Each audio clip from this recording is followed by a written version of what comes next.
Pouvoir baisser le prix de ses produits sur AliExpress, c'est quelque chose d'assez compliqué. Dans cette vidéo, je vais vous donner quelques astuces très simples qui vont vous permettre à coup sûr de baisser le prix de vos produits sur AliExpress. C'est parti.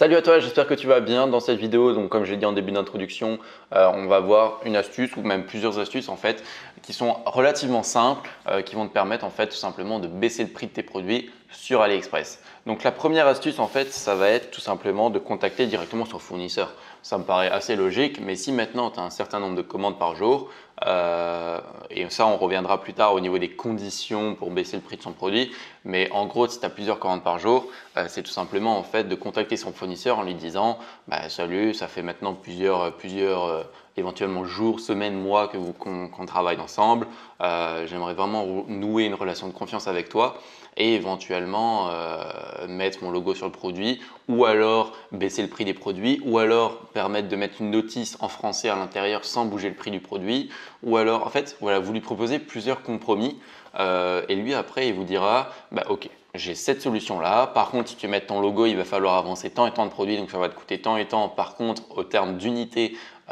au niveau du prix par unité, ça va te coûter tant et tant. Par contre, il va falloir que tu achètes en gros. Voilà, il va vous proposer en fait une série de solutions qui vont vous permettre au final d'économiser sur vos produits ou alors d'améliorer votre produit et du coup, si vous pouvez avoir un logo tout en ayant le même prix par unité du coût du produit, ça c'est super et c'est la meilleure chose à faire parce que vous aurez votre marque du coup, vu que vous aurez votre logo sur le produit et en même temps vous paierez le même prix au niveau du prix par produit du coup.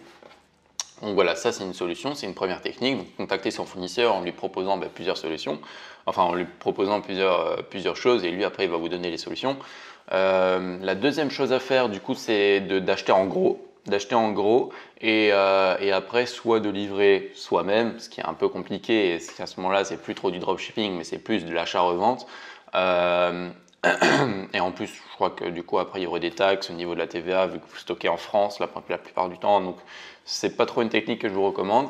Et la troisième technique en fait c'est tout simplement d'aller contacter un agent en fait qui va vous permettre de sourcer vos produits directement à l'usine et puis à ce moment-là vous éviterez la partie AliExpress qui prend les commissions sur chaque vente du coup auprès des fournisseurs.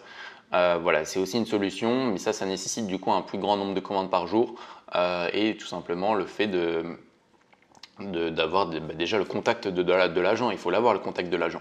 Donc voilà. Ensuite, je vais répondre maintenant à la question quand contacter son fournisseur, quand contacter un agent, quand acheter en gros par exemple, parce que c'est vrai que maintenant ça nous est déjà arrivé au début en tout cas avec Théo quand on ne connaissait pas trop le dropshipping, on voulait lancer une boutique et en fait on a tout fait d'un coup. Bam, on a tout fait d'un coup, on a tout balancé d'un coup, on a cash investi 500 balles pour acheter les produits, faire des photos, payer un photographe et tout. Et en fait, c'était pas du tout la méthode Lean Startup. La méthode Lean Startup, qu'est-ce qu'elle dit? Elle dit tout simplement, il faut faire les choses dans l'ordre. D'abord, vous testez et après, vous développez. Si maintenant, vous testez un produit, vous voyez qu'il marche, ok, on peut développer en payant un photographe pour faire les photos produits, en payant des produits brandés, du coup, en investissant dans une production, par exemple, à 10 000, 15 000, voire 20 000 euros. Si maintenant, par exemple, le test du produit ne marche pas ou qu'à moitié, là, on peut se poser des questions. S'il marche à moitié, on teste autre chose. Si l'autre test ne marche toujours pas, à ce moment-là, on sait que le produit n'est pas bien, n'est pas bon. Et à ce moment-là, on laisse tomber, on change de produit et ça nous aura économisé plus de 500 euros, voire même beaucoup plus. Si maintenant, on voulait directement lancer, par exemple, une production de produits brandés. Voilà, c'est tout ce que j'avais à dire au niveau de cette vidéo. Si maintenant vous êtes encore là au niveau de cette vidéo, c'est que vous vous intéressez au dropshipping ou c'est tout simplement que vous voulez améliorer votre boutique, améliorer vos marges. J'ai une bonne nouvelle pour vous, on a créé en fait une formation totalement gratuite de plus de 2h30. Si vous êtes intéressé, ça se passe dans le premier lien de la description. Voilà, pour vous dire, on a vraiment tenu à délivrer le maximum de valeur dans cette formation. Donc si vous êtes intéressé, le premier lien dans la description, vous mettez votre mail et moi je vous envoie ça directement instantanément dans votre boîte mail et puis on pourra commencer avec la première vidéo. En attendant, moi je vous dis à la prochaine pour une prochaine vidéo. C'était Léo. Croyez en vos rêves, travaillez dur. Ciao.